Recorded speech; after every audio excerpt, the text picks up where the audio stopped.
Hi friends, welcome to study with Hanshik. Please subscribe this channel. Telangana TET మరియు DSC ప్రత్యేకం. Telangana TET మరియు DSC social material మ్యాప్లో available ఉంది. Link డిస్క్రిప్షన్లో ఉంది. డౌన్లోడ్ చేసుకోండి. ఫోన్పే ద్వారా కానీ గూగుల్ పే ద్వారా కానీ పొందవచ్చు. 9494525644. 10th class social 15th lesson స్వతంత్ర భారత రాజ్యాంగ నిర్మాణం. చాలా ఇంపార్టెంట్ ఫ్రెండ్స్. ఇందులోకి వెళ్ళి క్వశ్చన్స్ అడుగుతున్నారు. తెలంగాణ టెట్ మరియు డిఎస్సి కోసం తయారు చేయబడిన ఈ సోషల్ మెటీరియల్ కేవలం 150 రూపాయలకే మా అప్లికేషన్లో అందుబాటులో ఉంది. మీరు నాకు 9494525644 నంబర్కి గూగుల్ పే కానీ ఫోన్పే కానీ చేసి కూడా కొనుగోలు చేయవచ్చు. మెటీరియల్ 1500+ పేజీల ప్రింట్ తీసుకోవచ్చు. భారత రాజ్యాంగం. ముసాయిదా రాజ్యాంగంలో 22 అధ్యాయాలు, 395 అధికరణలు, 8 షెడ్యూళ్ళు. 2024 వరకు 25 అధ్యాయాలు, 448 అధికరణలు, 12 షెడ్యూళ్ళు ఉన్నాయి. 2024 నవంబర్ 26 భారత రాజ్యాంగాన్ని ఆమోదించి 75 సంవత్సరాలు పూర్తయింది. 1950ల నాటి గణతంత్ర దినోత్సవ కవాతు ఆకాశం నుండి తీసిన చిత్రం. భారత రాజ్యాంగం జనవరి 26, 1950న అమలులోకి వచ్చింది. దీనికి గుర్తుగా ప్రతి ఏటా జనవరి 26ను గణతంత్ర దినోత్సవం లేదా రిపబ్లిక్ డేగా జరుపుకుంటాము. పాఠ్యాంశంలోని ప్రశ్నలు. భారత రాజ్యాంగానికి doctor BR Ambedkar, doctor Babu Rajendra Prasad Nehru, Sardar Patel, అల్టాడి Krishnaswamy అయ్యర్లో ప్రధానంగా దోహద చేశారు. దేశానికి స్వాతంత్రం వచ్చిన తర్వాత సుమారు 14 రోజులకు ముసాయిదా సంఘాన్ని లేదా డ్రాఫ్టింగ్ కమిటీ ఆగస్టు 29, 1947 ఏర్పాటు చేశారు. రాజ్యాంగ సభ ముందుగా కేంద్ర ప్రభుత్వ అధికారాల కమిటీ, స్టీరింగ్ కమిటీ, రాష్ట్ర ప్రావిన్షియల్ రాజ్యాంగ విధాన కమిటీ, ప్రాథమిక హక్కుల సబ్ కమిటీ వంటి ముఖ్యాంశాలపై ప్రత్యేక సంఘాలను నియమించింది. ఈ కమిటీల నివేదికలను డాక్టర్ అంబేద్కర్ అధ్యక్షతన ఉన్న ముసాయిదా కమిటీ చర్చించి కీలకమైన నిర్ణయాలను తీసుకుంది. డాక్టర్ అంబేద్కర్ అధ్యక్షతన ముసాయిదా కమిటీ లేదా డ్రాఫ్టింగ్ కమిటీ తీసుకున్న నిర్ణయాలను ముసాయిదా రాజ్యాంగంలో చేర్చడం జరిగింది. బ్రిటిష్ ప్రభుత్వం చేసిన 1935 భారత ప్రభుత్వ చట్టంలోని అంశాలను కూడా ముసాయిదా తీసుకుంది. ఆ తర్వాత విమర్శలకు, సూచనలకు దీనిని 8 నెలల పాటు ప్రజల ముందు ఉంచారు. ముసాయిదా రాజ్యాంగంలో 395 అధికరణలు, 12 షెడ్యూళ్ళు ఉన్నాయి. భారత అధ్యక్షునికి ఇచ్చిన అధికారాలు అమెరికాకి చెందిన అధ్యక్షుని కంటే ఇంగ్లాండ్కు చెందిన రాజు అధికారాలకు దగ్గరగా ఉన్నాయి. భారత అధ్యక్షుడు తన మంత్రుల సలహాలను పాటించేలా రాజ్యాంగ సభ రూపొందించింది. సమాఖ్య రాజ్యతంత్రంలో ఒకటి కంటే ఎక్కువ ప్రభుత్వాలు ఉంటాయి. భారతదేశ విషయంలో అవి కేంద్ర స్థాయిలో కేంద్ర ప్రభుత్వం, రాష్ట్ర స్థాయిలలో రాష్ట్ర ప్రభుత్వం ఉన్నాయి. మీరు తెలంగాణ రాష్ట్రానికి, భారతదేశానికి చెందుతారు. బ్రిటిష్ పాలన చివరి సంవత్సరాలలో చోటు చేసుకున్న మార్పులు, రాజకీయ అక్షాంశాలు భారత రాజ్యాంగాన్ని రూపుదిద్దాయి. 1936 తర్వాత గాంధీ తన ఆశ్రమానికి పరిమితమై రాజకీయాల్లో అంతగా ఆసక్తి చూపలేదు. అయితే ఘటనలకు మార్గదర్శనం చేస్తూ ఉంటాడు. ఎన్నికల రాజకీయాలు 1936 నుండి 37లో మొదలై 1946లో రాజ్యాంగ సభకి సభ్యులను ఎన్నుకోవడంతో ముగిశాయి. రాజ్యాంగ సభని రాసినది రాజ్యాంగ సభ సభ్యులు. ప్రధాన రాజకీయ శక్తిగా ఉన్న కాంగ్రెస్ అన్ని సామాజిక వర్గాలను కలుపుకొని ఐక్య భారత జాతి కోసం నిలబడింది. 2 ఎన్నికల్లో అత్యధిక స్థానాలను గెలుచుకొని ఎన్నికల రాజకీయాలలో బలం పుంజుకుంది. అంతకు కొంతకాలానికి ముందు పుట్టిన హిందూ ముస్లిం మత జాతీయతావాదం రాజకీయ శక్తులుగా బలపడడంతో ఈ కాలం కీలకమైనది. హిందూ మహాసభ, ముస్లిం లీగ్ ఎన్నికలలో పోటీ చేసి మత భావాలనే రాజకీయంగా సిద్ధాంతంగా ప్రచారం చేశాయి. బ్రిటిష్ పాలకులకు వ్యతిరేకంగా కమ్యూనిస్టు పార్టీ నాయకత్వంలో రైతాంగ జాతీయత 3వ స్రవంతిగా ఎదిగింది. తమిళ దేశంలో రామస్వామి నాయకర్ చేపట్టిన ఆత్మగౌరవ ఉద్యమం, మహారాష్ట్రలో భాస్కరరావు జాదవ్ బ్రాహ్మణేతర పార్టీల నుంచి 4వ స్రవంతి బయలుదేరింది. ఈ నేపథ్యంలో అఖిల భారత బడుగు వర్గాల ఉద్యమాన్ని డాక్టర్ బిఆర్ అంబేద్కర్ మొదలుపెట్టి బలోపేతం చేశారు. ఈ పరిస్థితులలో హిందూ నాయకుడు బిఎస్ ముంజే అంటరాని కులాల నాయకులతో స్నేహపూర్వక సంబంధాలు పెట్టుకున్నాడు. హిందువులతో కలిసి ఉమ్మడి నియోజకవర్గాలను ఎంసి రాజా బిఎస్ ముంజే అన్న ఒప్పందంపై 1932 ఫిబ్రవరిలో సంతకాలు చేశారు. అప్పటి వైస్రాయ్తో సహా బ్రిటిష్ అధికారుల ఒత్తిడి కారణంగా 1932లో పూనా ఒప్పందంపై గాంధీతో అంబేద్కర్ సంతకం చేశారు. ఆ విధంగా బడుగు వర్గాల అంశం జాతీయ ఎజెండాలో చోటు చేసుకుంది. జాతీయతావాద రాజకీయాలలో బడుగు వర్గాలు భాగం అయ్యాయి. జాతీయ రాజకీయ ఎజెండాలో బడుగు వర్గాల నేతల ఎజెండా ప్రాధాన్యత సంచరించుకుంది. పంజాబ్, బెంగాల్తో సహా దేశంలో పలు ప్రాంతాలలో ఇటువంటి సంఘాలు అనేకం ఏర్పడ్డాయి. జాతీయ ఉద్యమంలో భాగంగా ఆలయ ప్రవేశ ఉద్యమాలు, అంటరాని వాళ్ళ వాడలకు వెళ్ళడం వంటి కార్యక్రమాలు చేపట్టారు. అంటే జాతీయతా ఉద్యమం కేవలం బ్రిటిష్ పాలకుల నుండి స్వాతంత్రం పొందటానికే కాక జాతీయ రాజకీయాలలో సమాజంలోని నిమ్న వర్గాలు పాల్గొనేలా చేయడం కోసం జరిగింది. ఆ స్ఫూర్తితో 1942లో అఖిల భారత షెడ్యూల్డ్ తెగల సమాఖ్య అనే ఒక కొత్త పార్టీని స్థాపించినది అంబేద్కర్. కాంగ్రెస్ ప్రభుత్వాలతో నిరాశ చెంది ఈ సమాఖ్యలో చేరింది ఎంసి రాజా, గాంధీ సన్నిహితుడు. ఈ ఉద్యమాన్ని బలపరిచింది శరత్ చంద్ర బోస్, సుభాష్ చంద్రబోస్ సోదరుడు. అంటే కులం అన్న అంశం ప్రాధాన్యతను సంతరించుకుందని తెలుస్తుంది. బడుగు లేదా షెడ్యూల్ కులాల ఎజెండా ద్వారా జాతీయ స్థాయి హోదా గల నాయకుడైనది అంబేద్కర్. షెడ్యూల్డ్ కులాల ఏకైక ప్రతినిధిగా ఎదిగినది అంబేద్కర్. ఆ అంశానికి ముస్లింతో సమాన ప్రాముఖ్యత లభించింది. భారతదేశం షెడ్యూల్డ్ కులాలకు, కుల సమస్యకు న్యాయమైన ప్రతినిధిగా అంబేద్కర్ని గుర్తించినది బ్రిటిష్ అధికారులు మరియు ప్రభుత్వం. 1942 డిసెంబర్లో అలహాబాద్లో జరిగిన షెడ్యూల్డ్ కులాల ప్రత్యేక రాజకీయ సమావేశంలో భారతదేశం ఒక దేశం కాదని, ఒకే దేశం కాదని, అది దేశాల సమాహారమని ప్రకటించినది అంబేద్కర్. షెడ్యూల్డ్ కులాలు తమ ప్రత్యేక గుర్తింపుని కలిగి ఉంటాయని కాంగ్రెస్కి, బ్రిటిష్ వారికి చాటి చెప్పినది అంబేద్కర్. తన రాజకీయ లక్ష్యాలను బలి చేయకుండా జాతీయ అగ్రనాయకులతో వ్యవహరించడం నేర్చుకున్నది అంబేద్కర్.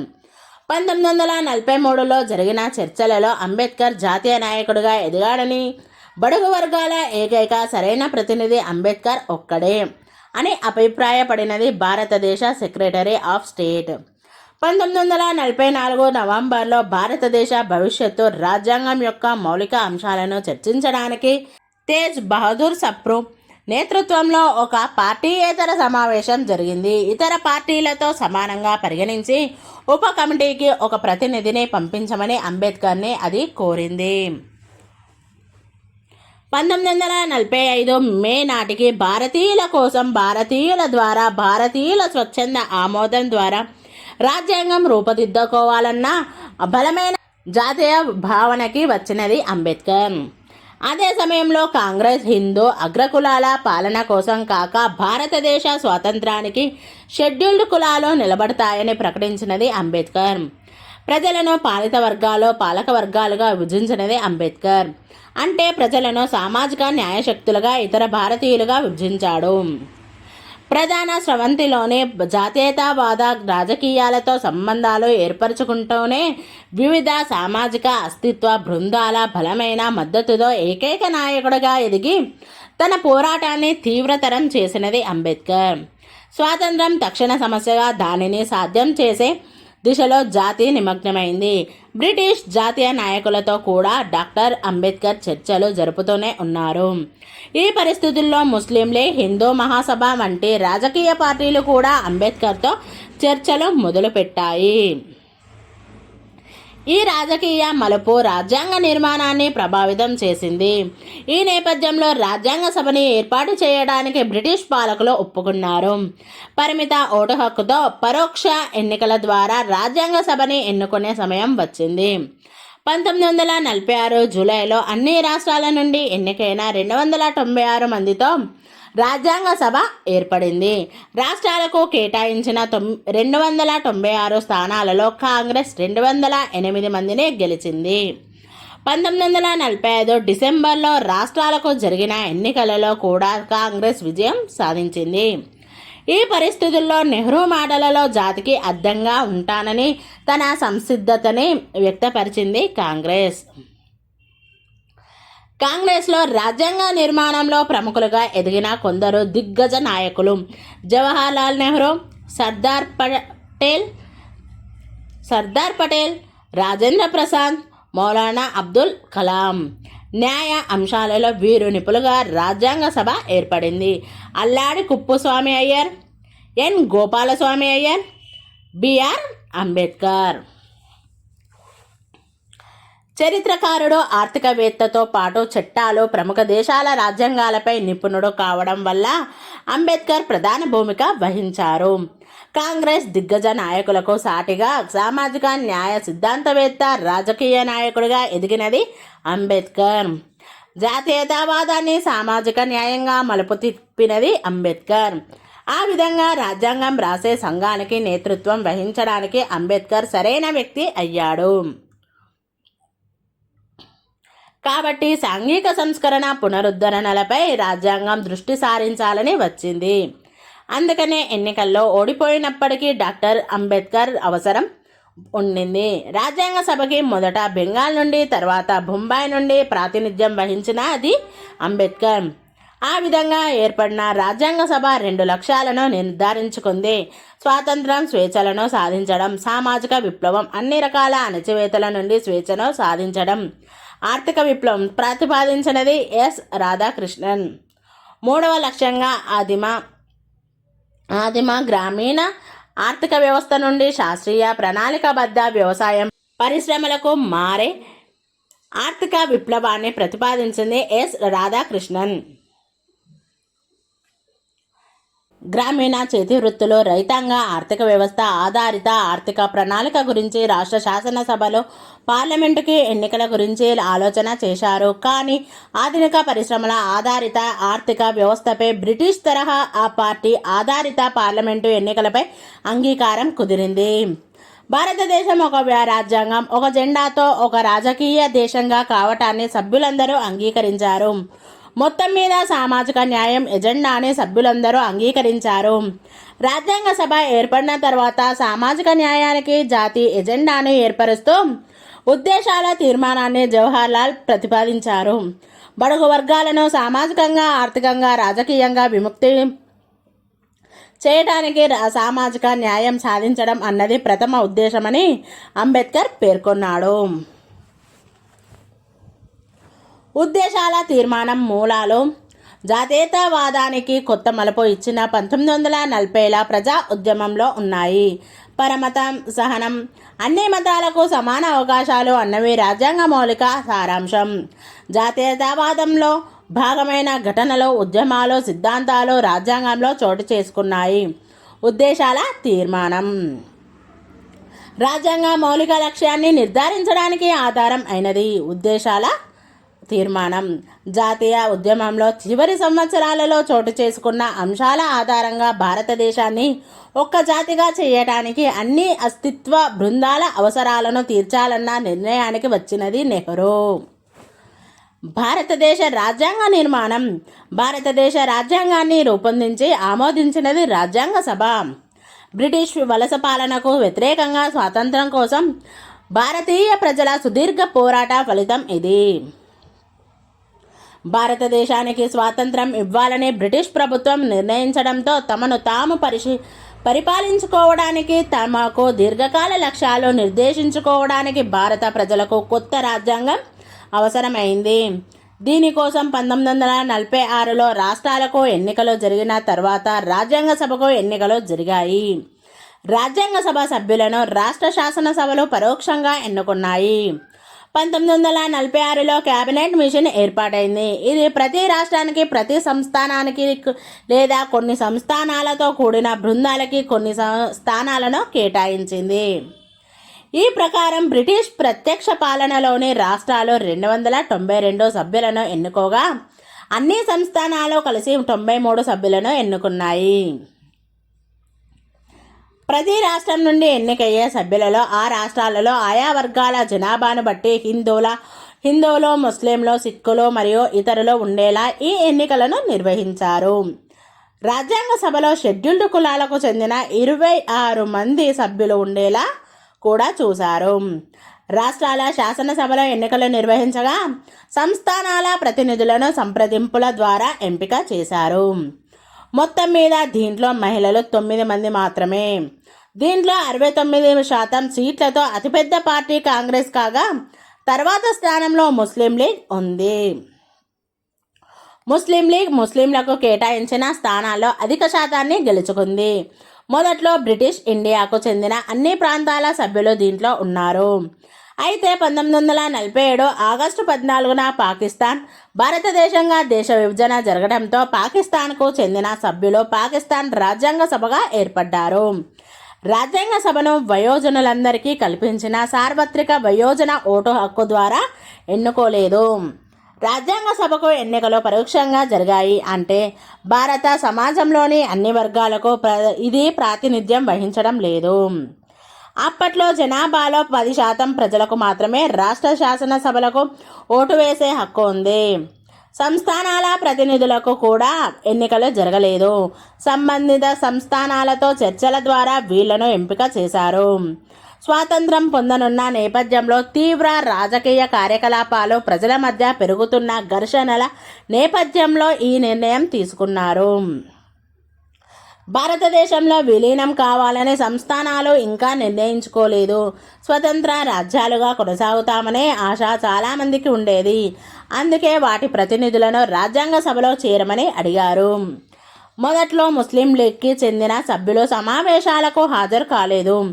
అయితే తర్వాత హాజరు కాసాగారు. రాజ్యాంగ సభ అందరికీ ప్రాతినిధ్యం వహించినప్పటికీ అన్ని రకాల అభిప్రాయాలను పరిగణలోకి తీసుకోవడానికి ప్రత్యేక శ్రద్ధ వహించింది. ఉత్తరాలు, వార్తాపత్రికలలో వ్యాసాలు, ఇతర మార్గాల ద్వారా అన్ని వర్గాల ప్రజలు తమ భావాలను తెలియజేసేలా తన పనికి విస్తృత ప్రచారాన్ని కల్పించింది. 1946 డిసెంబర్ 13న రాజ్యాంగ సభలో నెహ్రూ ఈ ముఖ్య ప్రకటన చేశాడు. 1946 డిసెంబర్ 13న రాజ్యాంగ సభలో నెహ్రూ ప్రకటన: భారతదేశానికి మనం కోరుకుంటున్న భవిష్యత్తు ఒక బృందానికో లేక ఒక వర్గానికో లేదా ఒక రాష్ట్రానికో పరిమితమైనది కాదు. ఇది దేశ 40 కోట్ల జనాభాకు సంబంధించినది. ఇక్కడ లేని వాళ్ళను గుర్తు చేసుకోవడం మన విధి. ఇక్కడ ఒక పార్టీ కోసమో లేక ఒక బృందం కోసమో పనిచేయడానికి లేము. దేశం మొత్తం కోసం మనం ఆలోచన చేయాలి. భారతదేశం 40 కోట్ల ప్రజల సంక్షేమాన్ని దృష్టిలో ఉంచుకోవాలి. మన స్వార్థాల నుండి, పార్టీ వివాదాల నుండి సాధ్యమైనంత వరకు బయటపడి మన ముందున్న పెద్ద సమస్య గురించి అత్యంత విస్తృత, సహనశీల, ప్రభావవంత పద్ధతిలో ఆలోచించి మనం రూపొందించేది దేశమంతటికి అర్హతమైనది ఉండాలి. ఈ అత్యంత బాధ్యతాయుత కార్యక్రమంలో ప్రవర్తించవలసగలిగిన విధంగా మనం ప్రవర్తించామని ప్రపంచం గుర్తించేలా ఉండాలి. డాక్టర్ బిఆర్ అంబేద్కర్ నాయకత్వంలో ఒక ముసాయిదా సంఘం ఏర్పడింది. అన్ని దృష్టికోణాలను పరిగణలోకి తీసుకొని అంతిమ ముసాయిదాను రూపొందించే బాధ్యతను ముసాయిదా సంఘానికి అప్పగించారు. రాజ్యాంగానికి సంబంధించిన ముఖ్యమైన అంశాలపై సభలో సుదీర్ఘంగా చర్చించి వాటికి విస్తృతంగా దిశానిర్దేశం చేశారు. చర్చించి ఆమోదించే నిమిత్తం అంతిమ ముసాయిదాను రాజ్యాంగ సభ ముందు ఉంచారు. అంతిమంగా రాజ్యాంగ సభ 1949 నవంబర్ 26న రాజ్యాంగాన్ని ఆమోదించింది. 1950 జనవరి 26 నుండి రాజ్యాంగం అమలులోకి వచ్చింది. భారతదేశ ప్రజలమైన మేము అన్న పదాలతో భారతదేశ రాజ్యాంగం మొదలవుతుంది. భారతదేశ రాజ్యాంగంలోని ముఖ్యమైన అంశాలు. రాజ్యాంగ సభ చర్చలను చదవటం. 1948లో రాజ్యాంగ సభ ముందు బిఆర్ అంబేద్కర్ రాజ్యాంగ ముసాయిదాను ఉంచాడు. అంబేద్కర్ ఉపన్యాసం భారతదేశ రాజ్యాంగ సభ ప్రొసీడింగ్స్ అన్న దాంట్లో నమోదైంది. అంబేద్కర్ ఉపన్యాసంలోని కొంత భాగం. డాక్టర్ బిఆర్ అంబేద్కర్ ముసాయిదా తయారు చేసే ప్రక్రియను వివరించడంతో ఉపన్యాసంను మొదలుపెట్టాడు.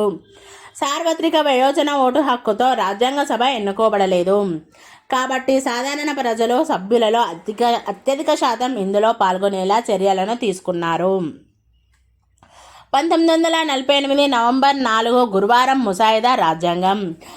గౌరవనీయ డాక్టర్ బిఆర్ అంబేద్కర్ అధ్యక్ష, ముసాయిదా సంఘం తయారు చేసిన ముసాయిదా రాజ్యాంగాన్ని మీ ముందు ఉంచి దీనిని పరిగణలోకి తీసుకోవాల్సిందిగా ప్రతిపాదిస్తున్నాను. రాజ్యాంగ సభ తీసుకున్న వివిధ నిర్ణయాలకు అనుగుణంగా కేంద్ర అధికారాల సంఘం, కేంద్ర రాజ్యాంగ సంఘం, రాష్ట్రాల రాజ్యాంగ సంఘం, ప్రాథమిక హక్కులు, అల్పసంఖ్యాక వర్గాలు, గిరిజన ప్రాంతాలు వంటి వాటిపై రాజ్యాంగ సభ ఏర్పాటు చేసిన సలహా సంఘాల నివేదికల ఆధారంగా రాజ్యాంగాన్ని తయారు చేసే బాధ్యతను రాజ్యాంగ కమిటీకి అప్పగించారు. కొన్ని విషయాల్లో భారత ప్రభుత్వ చట్టం 1935లోని అంశాలను అనుసరించాలని కూడా రాజ్యాంగ సభ నిర్దేశించింది. ముసాయిదా రాజ్యాంగం చాలా పెద్ద పత్రం. ముసాయిదా రాజ్యాంగంలోని 395 అధికరణాలు, 8 షెడ్యూళ్ళు ఉన్నాయి. ముసాయిదా రాజ్యాంగం అంత పెద్ద రాజ్యాంగం ఉన్న దేశం మరొకటి లేదు. ఈ ముసాయిదా రాజ్యాంగాన్ని 8 నెలల పాటు ప్రజల ముందు ఉంచారు. అంబేద్కర్ చైర్పర్సన్ తన ఉపన్యాసంలో ఇతర రాజ్యాంగాల నుండి అరువు తీసుకున్న ప్రక్రియను వివరించాడు. భారతదేశానికి స్వాతంత్రం వచ్చిన 1 సంవత్సరానికి అంబేద్కర్ ఈ ఉపన్యాసం ఇచ్చారు. పార్లమెంటరీ వ్యవస్థ. రాజ్యాంగ ముసాయిదాలో భారత సమాఖ్యాధిపతిగా ఉండేది అధ్యక్షుడు. ఈ పేరు అమెరికా అధ్యక్షుడిని గుర్తు తెస్తుంది. అయితే అమెరికాలోని ప్రభుత్వానికి ముసాయిదా రాజ్యాంగం ప్రతిపాదిస్తున్న ప్రభుత్వానికి ఏమాత్రం పోలిక లేదు. అమెరికా ప్రభుత్వాన్ని అధ్యక్ష తరహా వ్యవస్థ ప్రభుత్వం అంటారు. ముసాయిదా రాజ్యాంగం పార్లమెంటరీ ప్రభుత్వాన్ని ప్రతిపాదిస్తోంది. ఈ రెండింటికి మౌలిక తేడాలు ఉన్నాయి. అమెరికాలోని అధ్యక్ష తరహా వ్యవస్థ ప్రభుత్వంలో కార్యనిర్వాహక వర్గానికి అధిపతిగా అధ్యక్షుడు ఉంటాడు. పరిపాలనా బాధ్యత అధ్యక్షుడి కింద ఉంటుంది. ముసాయిదా రాజ్యాంగంలోని అధ్యక్షుడు బ్రిటిష్ రాజ్యాంగంలోని రాజు స్థానంలో ఉంటాడు. అతడు రాజ్యానికి అధిపతి కానీ కార్యనిర్వాహక వర్గానికి కాదు. అతడు దేశానికి ప్రాతినిధ్యం వహిస్తాడు కానీ దేశాన్ని పాలించడు.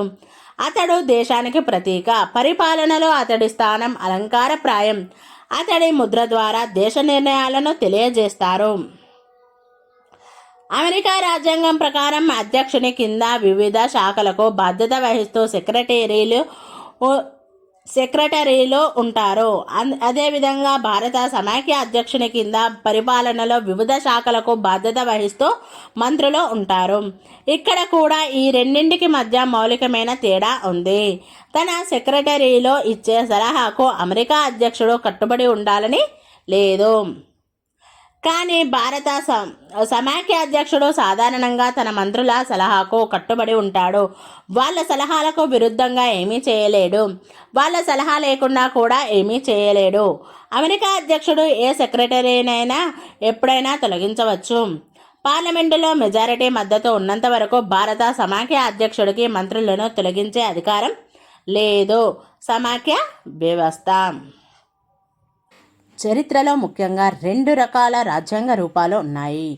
1 ఏకీకృత విధానం, 2 సమాఖ్య విధానం. ఏకీకృత రాజ్యాంగంలోని 2 ముఖ్యమైన అంశాలు: 1 కేంద్ర రాజ్యతంత్రం యొక్క సర్వాధిక్యత. రాజ్యతంత్రం అంటే ప్రభుత్వ విధానం లేదా రాజకీయ నిర్మాణం. సర్వసత్తాక రాజ్యతంత్రాలు లేకపోవడం.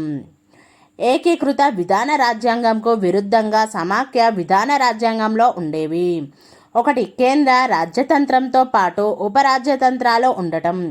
2 వాటికి కేటాయించిన రంగాలలో ఈ 2 సర్వసత్తాకత కలిగి ఉండడం. ఇంకో మాటల్లో చెప్పాలంటే సమాఖ్య వ్యవస్థ అంటే ద్వంద్వ రాజ్యతంత్రాన్ని ఏర్పాటు చేయడం, కేంద్ర రాష్ట్రాలతో కూడిన ద్వంద్వ ప్రభుత్వాల విధానం. ముసాయిదా రాజ్యాంగాన్ని సమాఖ్య విధాన రాజ్యాంగంగా పేర్కొనవచ్చు. ఇది ద్వంద్వ రాజ్యతంత్రాన్ని ఏర్పాటు చేస్తుంది. ప్రతిపాదిత రాజ్యాంగంలోని ద్వంద్వ రాజ్యతంత్రం కింద కేంద్రంలో కేంద్ర ప్రభుత్వం, వాటి పరిధుల్లో రాష్ట్ర ప్రభుత్వాలు ఉంటాయి. రాజ్యాంగం వీటికి కేటాయించే రంగాలలో అవి సర్వసత్తాక అధికారాలను కలిగి ఉంటాయి. ఈ ద్వంద్వ రాజ్యతంత్ర విధానం అమెరికా రాజ్యాంగాన్ని పోలి ఉంటుంది. అమెరికా రాజ్యతంత్రం కూడా ద్వంద్వ రాజ్యతంత్రమే. వీటిల్లో ఒకదానిని ఫెడరల్ ప్రభుత్వం అని, రెండవ దానిని రాష్ట్ర ప్రభుత్వం అని అంటారు. ముసాయిదా రాజ్యాంగంలో కేంద్ర రాష్ట్ర ప్రభుత్వాల మాదిరిగా ఉంటుంది. 1 ఫెడరల్ ప్రభుత్వం, 2 రాష్ట్ర ప్రభుత్వం. అమెరికా రాజ్యాంగం ప్రకారం ఫెడరల్ ప్రభుత్వం కేవలం రాష్ట్రాల కూటమి కాదు, రాష్ట్రాల పాలన అంగాలు ఫెడరల్ ప్రభుత్వ శాఖలు కావు. ఇదే విధంగా ముసాయిదా రాజ్యాంగంలో ప్రతిపాదించిన భారతదేశ రాజ్యాంగం కేవలం రాష్ట్రాల కూటమి కాదు, రాష్ట్రాల పాలనా విభాగాలు కేంద్ర ప్రభుత్వ శాఖలు కావు. భారతదేశ అమెరికా రాజ్యాంగాల మధ్య పోలిక ఇక్కడితో అంతం అవుతుంది. ఈ రెండిటికి మధ్య పోలికల కంటే తేడాలు ప్రస్ఫుటంగా ఉన్నాయి.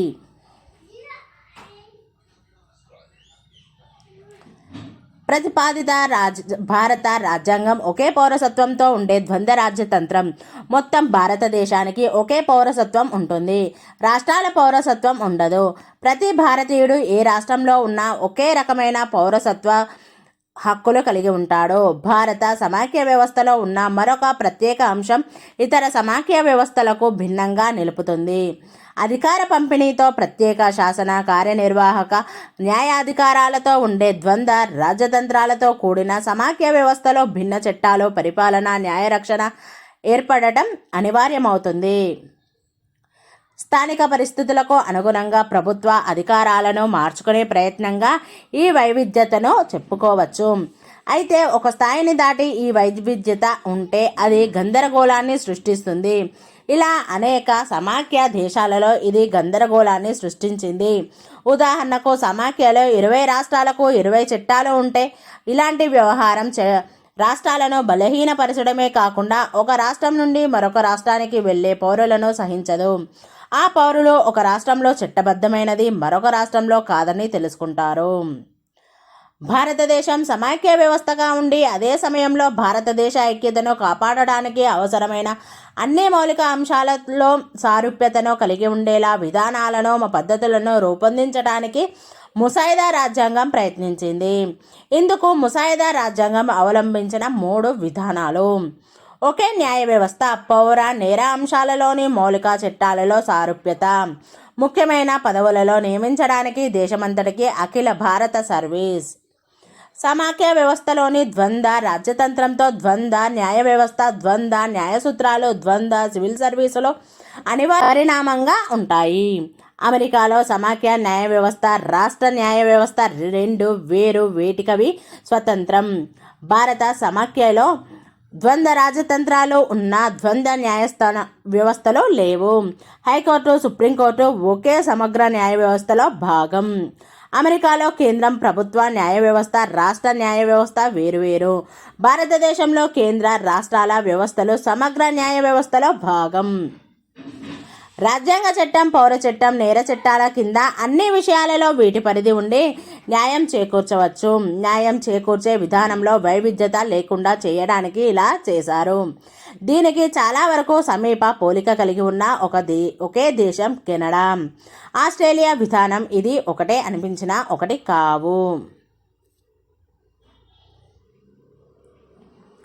వివరణ: కొన్ని సమాఖ్య దేశాలలో రాష్ట్రాలకు సంబంధించిన చట్టాలలో రాష్ట్ర కోర్టులు ఇచ్చిన తీర్పులను సుప్రీంకోర్టు మార్చలేదు. కానీ భారతదేశంలో కింది కోర్టు ఏదైనా ఇచ్చిన తీర్పుపై సుప్రీంకోర్టు విచారణ చేపట్టి తీర్పు చెప్పవచ్చు. పౌర వ్యాపార జీవితాలకు మూలాధారంగా ఉన్న చట్టాలలో వైవిధ్యత లేకుండా చేయటానికి జాగ్రత్తలు వహించారు. పౌర విచారణ స్మృతి, శిక్షా స్మృతి వంటి పౌర నేర చట్టాల స్మృతులు, సాక్ష్యాల చట్టం, ఆస్తి బదిలీ చట్టం, వివాహ విడాకులు, వారసత్వానికి సంబంధించిన చట్టాలు ఉభయ జాబితాలో లేదా కేంద్ర జాబితాలో చేర్చి సమాఖ్య వ్యవస్థ దెబ్బతినకుండా ఈ చట్టాలలో సారూప్యతను కాపాడారు. చట్టాలు చేసే అంశాలను 3 జాబితాలుగా విభజించారు: కేంద్ర జాబితా, రాష్ట్రాల జాబితా, ఉభయ జాబితా. కేంద్ర జాబితాలోని అంశాలపై కేంద్రం మాత్రమే చట్టాలు చేయగలదు. రాష్ట్ర జాబితాలోని అంశాలపై రాష్ట్రం మాత్రమే చట్టాలు చేయగలదు. ఉభయ జాబితాలోని అంశాలపై రాష్ట్రాలు, కేంద్రం చట్టాలు చేయవచ్చు. కేంద్రం చేసే చట్టానికి విరుద్ధంగా రాష్ట్రం చట్టం చేస్తే కేంద్రం చేసిన చట్టం మాత్రమే చెల్లుబాటు అవుతుంది. సమాఖ్య వ్యవస్థలో భాగంగా ఉండే ద్వంద్వ రాజ్యతంత్రాలలో అన్ని దేశాలలో ద్వంద్వ సేవల విధానాన్ని అవలంబించారు. అన్ని సమాఖ్యలలో సమాఖ్య సివిల్ సర్వీస్, రాష్ట్ర సివిల్ సర్వీసు ఉన్నాయి. భారతదేశం ద్వంద్వ రాజ్యతంత్రం అయినప్పటికీ ఈ ఒక్క అంశం మినహాయించి ద్వంద్వ సేవలు ఉంటాయి. ప్రతి దేశంలోనూ పరిపాలనా ప్రామాణికాలను కాపాడే దృష్టికోణం నుంచి పరిపాలనా వ్యవస్థలో కొన్ని కీలకమైన పదవులు ఉంటాయి. అతిపెద్ద సంక్లిష్టమైన పరిపాలనా యంత్రాంగంలో ఇలాంటి పదవులను గుర్తించడం కష్టం. అయితే ఇలాంటి కీలక పదవులకు నియమించే వ్యక్తుల సామర్థ్యాన్ని బట్టి పరిపాలనా ప్రామాణికాలు ఆధారపడి ఉంటాయి. దేశం మొత్తానికి ఒకే విధంగా ఉన్న గత పరిపాలనా వ్యవస్థ నుండి ఈ కీలక పదవులు ఏవో మనకి తెలుసు. రాష్ట్రాలు తమకు ప్రత్యేక సివిల్ సర్వీసును ఏర్పరచుకునే హక్కుకు భంగం కలిగించకుండానే భారతదేశమంతటా ఇలాంటి కీలక పదవులలో నియమించడానికి ఒకే అర్హత, ఒకే రకమైన వేతనంతో అఖిల భారత స్థాయిలో ఎంపిక అయ్యే అఖిల భారత సర్వీసు ఉంటుంది. అంబేద్కర్ తన ఉపన్యాసంలో ఇక్కడ public service commission IAS, IPS ఏర్పాటు గురించి ప్రస్తావిస్తున్నాడు. రాష్ట్ర, కేంద్ర ప్రభుత్వాలలోని ముఖ్యమైన పదవులకు దీని ద్వారా నియామకం జరుగుతుంది. రాజ్యాంగ సభలోని చర్చలలో విమర్శలకు ఉదాహరణలు. ముసాయిదా రాజ్యాంగంపై అనేక విమర్శలు ఉన్నాయి. 1935 చట్టానికి నకలు మాత్రమే అని ఆరోపించినది మౌలానా హస్రత్ మొహనీ వంటివారు. స్వాతంత్ర పోరాట సమయంలో భారతదేశానికి క్యాబినెట్ మిషన్ వచ్చినప్పుడు భారత జాతీయ కాంగ్రెస్ వంటి రాజకీయ బృందాలు వయోజనులందరికీ ఓటు హక్కును కోరుతూ 1935 చట్టాన్ని వ్యతిరేకించాయి. దామోదర్ స్వరూప్ సేత్, D.S. సేత్ వంటి సోషలిస్టులు ఇటీవలి కాలం నాటి రాజ్యాంగాల నుండి, ఉదాహరణ సోవియట్ యూనియన్ నుండి ముసాయిదా రాజ్యాంగం ఏమీ తీసుకోలేదని, భారతీయ నేపథ్యంలో కీలకమైన గ్రామాలను విస్మరించారని విమర్శించారు. రాజ్యాంగ సభ సభ్యులు వయోజన ఓటు హక్కు ద్వారా ఎన్నుకోబడలేదని కూడా వాదించారు. ముసాయిదా రాజ్యాంగంపై D.S. సేత్ విమర్శలు. మన భారత గణతంత్రం స్వయం ప్రతిపత్తి గల చిన్న చిన్న గణతంత్ర సమాఖ్యగా ఉండవలసింది. ఈ విధంగా మన దేశంలో ఏర్పడిన సమాఖ్యలో కేంద్రీకరణకు విఘ్నుడైన డాక్టర్ బిఆర్ అంబేద్కర్ ఇచ్చినంత ప్రాముఖ్యత అవసరం అయి ఉండేది కాదు. కేంద్రీకరణ మంచిదే, ఒక్కొక్కసారి ఉపయోగకరమే. కానీ మనం గాంధీ తన జీవితకాలమంతా చెప్పినట్లుగా అధికారాన్ని మరీ కేంద్రీకరిస్తే అది మరీ నిరంకుశ అధికారంగా మారుతుందని, ఫాసిస్టు ఆదర్శాల వైపు తీసుకెళ్తుందని మర్చిపోతున్నాం. నిరంకుశత్వం, ఫాసిజం నుండి రక్షణ పొందడానికి ఏకైక మార్గం అధికారాన్ని సాధ్యమైనంత వరకు వికేంద్రీకరించడం. అప్పుడు మనం ప్రపంచంలో ఎక్కడా లేని విధంగా హృదయాల కలయికతో అధికార కేంద్రీకరణను సాధించి ఉండేవాళ్ళం. అయితే చట్టపరంగా అధికారాన్ని కేంద్రీకరిస్తే దాని సహజ పరిణామంగా మన దేశం ఇంతకాలం వ్యతిరేకించిన ఫాసిజం వైపుకు మరలడమే. ఈనాటికి కూడా దాన్ని బలంగా వ్యతిరేకిస్తున్నామని చెప్పుకుంటూ మెల్లగా ఫాసిజం వైపుకే అడుగులు వేస్తాం. ప్రాథమిక హక్కులపై చర్చలకు ఉదాహరణలు. సమానత్వ హక్కు నేపథ్యంలో అంటరానితనం అనే ఆచారానికి చట్టపరంగా అంతం పలకాలని నిర్ణయించారు. ప్రాథమిక హక్కులపై చర్చలో కానీ కొన్ని భాగాలను చదివి భిన్న దృష్టికోణాలను అర్థం చేసుకుందాం. 1947 ఏప్రిల్ 25 మంగళవారం. అధ్యక్షుడు గౌరవనీయ డాక్టర్ రాజేంద్ర ప్రసాద్ సమావేశంలో ఉన్నారు. శ్రీ ప్రథమ రంజన్ ఠాకూర్ వ్యతిరేకంగా 6వ క్లాజులో అంటరానితనం గురించి ఇలా పేర్కొన్నారు అని తెలియజేస్తున్నారు. అంటరానితనాన్ని ఏ రూపంలోనైనా నిషేధిస్తున్నాం, దాని ఆధారంగా వివక్షత చేరం అవుతుంది. కుల వ్యవస్థను నిషేధించకుండా అంటరానితనాన్ని ఎలా నిషేధిస్తారో నాకు అర్థం కావటం లేదు. అంటరానితనం అనేది కుల వ్యవస్థ అనే వ్యాధి యొక్క లక్షణం మాత్రమే. మనం కుల వ్యవస్థని సమూలంగా నిర్మూలిస్తే తప్ప అంటరానితనానికి పై చికిత్సలు చేసి ప్రయోజనం లేదు. S.C. బెనర్జీ. అంటరానితనం అన్న పదానికి ముందు వివరణ ఇవ్వాలి. గత 25 సంవత్సరాలుగా ఈ పదాన్ని మనం ఉపయోగిస్తున్నాం. ఈనాటికి అది ఏమి సూచిస్తుందో తెలియని తీవ్ర గందరగోళంలో ఉన్నాం. కొన్ని సందర్భాలలో ఒక గ్లాసు నీళ్లు తీసుకోవడం, కొన్నిసార్లు హరిజనులకు ఆలయ ప్రవేశం కల్పించడం అన్న అర్థంలో వాడుతారు. కొన్నిసార్లు అన్ని కులాలు కలిసి భోజనం చేయడంగా పరిగణించబడుతుంది. కొన్నిసార్లు కులాంతర వివాహంగా భావింపబడుతుంది. అంటరానితనం గురించి ఎంతో కృషి చేసిన గాంధీ దాన్ని వేరువేరు విధాలుగా వేరువేరు సందర్భాల్లో వేరువేరు అర్థాలతో ఉపయోగించారు. కాబట్టి అంటరానితనం అనే పదాన్ని ఉపయోగించినప్పుడు దాని అర్థం ఏమిటో మనందరికీ స్పష్టంగా ఉండాలి. ఈ పదం యొక్క పరిణామ ప్రభావం ఏమిటి? అంటరానితనానికి కుల వివక్షతకి తేడా చూపకూడదు. శ్రీ ఠాకూర్ చెప్పినట్టు అంటరానితనం కేవలం లక్షణం మాత్రమే, దాని మూల కారణం కుల వివక్షత. మూల కారణాన్ని అంటే కుల వివక్షతను తొలగిస్తే తప్ప అంటరానితనం ఏదో ఒక రూపంలో కొనసాగుతూ ఉంటుంది. స్వతంత్ర భారతదేశం ఏర్పడిన తర్వాత అందరూ సమాన సామాజిక పరిస్థితులను అనుభవించాలని మనం కోరుకుంటాం. శ్రీ రోహిణి కుమార్ చౌదరి అనుకూలంగా అంటరానితనాన్ని నిర్వచించడానికి స్పష్టంగా ఇలా పేర్కొనాలి. మతం, కులం లేదా చట్టబద్ధ జీవనోపాధి ఆధారంగా వివక్షత చూపే ఏ చర్యనైనా అంటరానితనం అంటారు. శ్రీ కెఎం మున్షి ఈ సవరణను నేను వ్యతిరేకిస్తున్నాను. ఈ నిర్వచనాన్ని ఆమోదిస్తే పుట్టిన ఊరు, కులం లేదా లింగం ఆధారంగా చూపే వివక్షత కూడా అంటరానితనంగా పరిగణించబడుతుంది. శ్రీ ధీరేంద్రనాథ్ దత్తా శ్రీ రోహిణి కుమార్ చౌదరి ఇచ్చిన నిర్వచనం అంగీకరిస్తారో లేదో తెలియదు కానీ ఏదో ఒక నిర్వచనం ఉండాలని నా అభిప్రాయం. అంటరానితనం ఏ రూపంలోనైనా నేరమని ఇక్కడ పేర్కొన్నారు. నేరాలను పరిశీలించే మెజిస్ట్రేటు లేదా న్యాయమూర్తి నిర్వచనంలోంచి చూడాల్సి వస్తే ఒక మెజిస్ట్రేటు ఒక ప్రత్యేక విషయాన్ని అంటరానితనంగా భావిస్తే మరొక మెజిస్ట్రేటు ఇంకొక విషయాన్ని అంటరానితనంగా భావించవచ్చు. ఫలితంగా ఈ నేరాలతో వ్యవహరించే మెజిస్ట్రేట్ల మధ్య సారూప్యత ఉండదు. కేసులలో తీర్పు ఇవ్వడం న్యాయమూర్తులకు చాలా కష్టంగా ఉంటుంది. అంటరానితనం అంటే వివిధ ప్రాంతాల్లో వేరువేరు అర్థాలు ఉన్నాయి.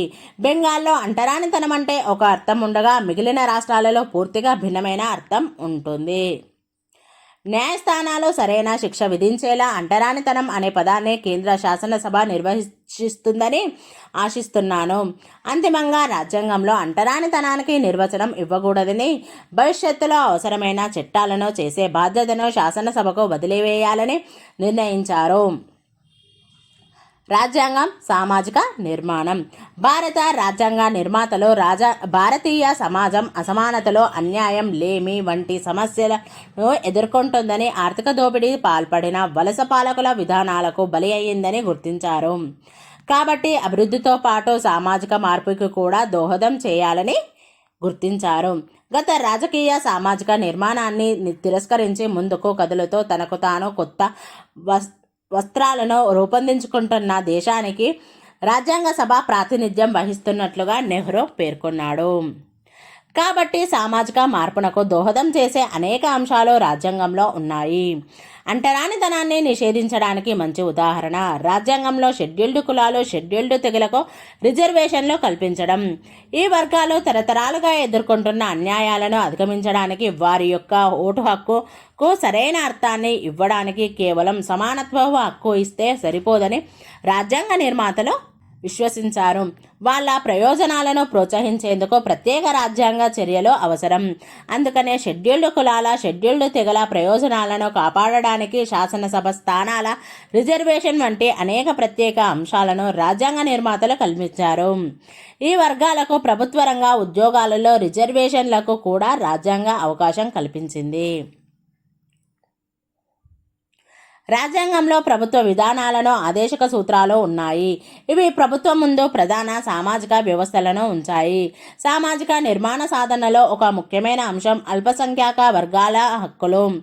నాజీ జర్మనీలో అల్పసంఖ్యాక యూదులను అణిచివేసిన విషాద అనుభవం రాజ్యాంగ నిర్మాతలను ఆలోచింపజేసింది. అల్పసంఖ్యాక వర్గాలకు ప్రత్యేక రక్షణ కల్పించి అధిక సంఖ్యాకులు తమను అంచుకు నెట్టేశారన్న భావన కలగకుండా చేయాలని వాళ్ళు నిర్ణయించారు. మతపర అల్పసంఖ్యాక వర్గాలు తమ సొంత విద్యా సంస్థలను నిర్వహించుకునే హక్కు కల్పించడం ఇందుకు ఒక ఉదాహరణ.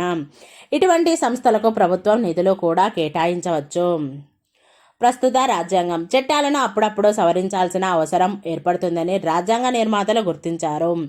కాబట్టి చట్టాలను, రాజ్యాంగంలోని అధికరణాలను సవరించడానికి కూడా అది అవకాశం కల్పించింది.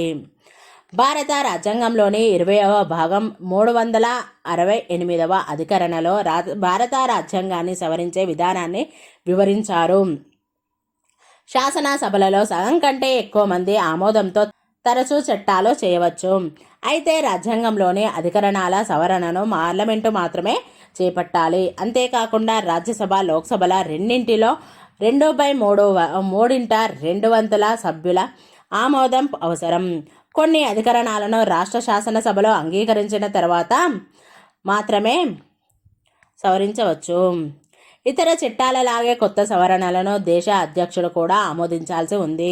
రాజ్యాంగానికి ప్రధాన మార్పులు 1970లో చేశారు. 1950 జనవరి 26న రాజ్యాంగం అమలులోకి వచ్చిన నాటి నుండి 2013 వరకు దాదాపు 99 సవరణలు చేశారు. ప్రస్తుతం 2024 డిసెంబర్ 1 వరకు 106 సవరణలు జరిగాయి. 106వ రాజ్యాంగ సవరణ లోక్సభ, రాష్ట్ర శాసనసభల్లో మహిళలకు 3వ వంతు సీట్లు రిజర్వ్ చేయడానికి ఉద్దేశించిన మహిళా రిజర్వ్ బిల్లును ఆమోదించారు. దీని అమలుకు సమయం పడుతుంది. నవంబర్ 26ను రాజ్యాంగ దినోత్సవం లేదా సంవిధాన్ దివాస్గా జరుపుకుంటున్నాం. అంబేద్కర్ 125వ జయంతిని 2015 పురస్కరించుకొని ప్రభుత్వం నవంబర్ 26న రాజ్యాంగ దినోత్సవంగా ప్రకటించింది. అంతకుముందు నేషనల్ లా డే లేదా జాతీయ న్యాయ దినోత్సవంగా జరుపుకునే వాళ్ళం. భారత రాజ్యాంగం సవరణలు 1951 నుండి 67, 1961 నుండి 70 15, 1971 నుండి 80 22, 1981 నుండి 90 22, 1991 సంవత్సరం నుండి 2000 16, 2001 నుండి 13, 17, 2013 వరకు చేసిన సవరణలు 99. వీటిలో మొదటిది రాజ్యాంగ ప్రవేశికలో లౌకిక, సామ్యవాద అన్న పదాలను చేర్చడం. ప్రవేశికలోని సమానత్వం, స్వేచ్ఛ, న్యాయం వంటి పదాలు లౌకికవాద, సామ్యవాద విలువలకు ప్రాధాన్యతనిచ్చాయి కాబట్టి ఈ పదాలను చేర్చారు. భారత రాజ్యాంగ చరిత్రలో రెండవ ముఖ్యమైన ఘట్టం కేశవానంద భారతి కేసుగా ప్రాచుర్యం పొంది సుప్రీంకోర్టు తీర్పు. భారత రాజ్యాంగంలోని కొన్ని అంశాలను ఎట్టి పరిస్థితుల్లోనూ సవరించడానికి లేదని ఇందులో వాదించారు. వీటిలో ప్రాథమిక హక్కులు ఒకటి. సుప్రీంకోర్టు కేశవానంద భారతి కేసులో తీర్పును ఇస్తూ దేశ మనుగడ కొన్ని మౌలిక సూత్రాలపై ఆధారపడి ఉంటుందని వాదించింది. ఏవి మౌలిక సూత్రాలు అన్న విషయంలో న్యాయమూర్తులలో భిన్నాభిప్రాయాలు ఉన్నప్పటికీ ఈ కింది వాటిపై ఏకీభావం కుదిరింది. ప్రభుత్వ నిర్మాణం, సమాఖ్య లక్షణం, ఉన్నతమైన రాజ్యాంగం, సర్వసత్తాక దేశం, న్యాయం, సంక్షేమ రాజ్యం వంటివి ఏర్పాటు చేయడం. రాజ్యాంగ మౌలిక స్వరూపం దెబ్బతినేలా సవరించడానికి కానీ పూర్తిగా మార్చడానికి కానీ పార్లమెంటుకు అధికారం లేదని కోర్టు స్పష్టం చేసింది. రాజ్యాంగం యొక్క మౌలిక ఉద్దేశాలను పీఠికలో పొందుపరిచిన భావాలు తెలుపుతాయని రాజ్యాంగ కనీస లేదా ముఖ్య లక్షణాలను గురించి వ్యాఖ్యానిస్తూ సుప్రీంకోర్టు తన వరుస తీర్పులతో ప్రస్ఫుటం చేసింది. రాజ్యాంగ మౌలిక స్వరూపంలో కొన్ని ముఖ్యమైన అంశాలు ఏవనగా రాజ్యాంగ ఆధిక్యత, దేశ సార్వభౌమత్వం, ప్రాథమిక హక్కులు, ప్రజాస్వామ్య తరహా ప్రభుత్వం, లౌకిక లక్షణాలతో కూడిన రాజ్యాంగం, సమాఖ్య లక్షణాలతో కూడిన రాజ్యాంగం, తప్పనిసరి అనుసరించాల్సిన సంక్షేమ ప్రభుత్వ భావన. Thank you friends. ఈ వీడియో కనుక నచ్చినట్లయితే లైక్ చేయండి, షేర్ చేయండి, కామెంట్ చేయండి, సబ్స్క్రైబ్ చేయండి ఫ్రెండ్స్.